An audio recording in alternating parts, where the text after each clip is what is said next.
Jennifer Aniston details the deep wounds caused by her late mother. Jennifer Aniston is creating the family she never had as a child. In a candid new interview with Elle magazine, the actress opens up about the troubled relationship she had with her mother Nancy Dow in her youth and how that has shaped her into the woman she is today.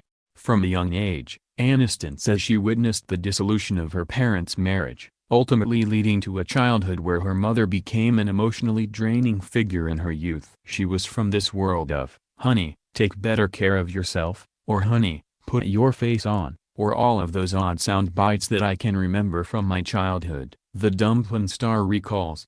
Eventually, the star and her mother drifted apart, but as Jennifer matured she says she came to the realization that her mom, who was also an actress, was simply trying her best. "My mom said those things because she really loved me. It wasn't her trying to be a BCH or knowing she would be making some deep wounds that I would then spend a lot of money to undo," the 49-year-old reasons. She did it because that was what she grew up with. Instead of being bitter though, Jen claims she chose to use what I grew up with as an example of what I do not want to be or live in. Moreover, Jennifer understands that times were different when she was a child. She was missing what was, actually, important. "I think she was just holding on and doing the best she could, struggling financially and dealing with a husband who was no longer there. Being a single mom in the 80s I'm sure was pretty crappy," Aniston says apologetically. Nonetheless, she claims was overjoyed to leave her mother's house. The Friends star adds, "Not that it was horrible and unpleasant,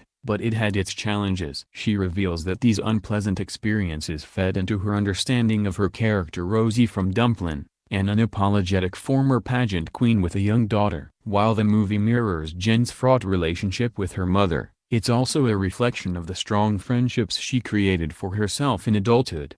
Friendships that seemingly filled the void where parents and family were supposed to be. Aniston says of her and her friends, "We always joke that we raised each other. We mothered each other, we sistered each other, we've been kids to each other." That in itself seems to be a huge accomplishment for Jen. Because despite all the bumps in her life, she can still say she's truly a happy person. "What brings me happiness? I have a great job. I have a great family. I have great friends. I have no reason to feel otherwise. If I did, I would need to go get an attitude shift, a perspective shift," Jen shares. Read the full interview when this story appears in the January 2019 issue of Elle on newsstands December 18.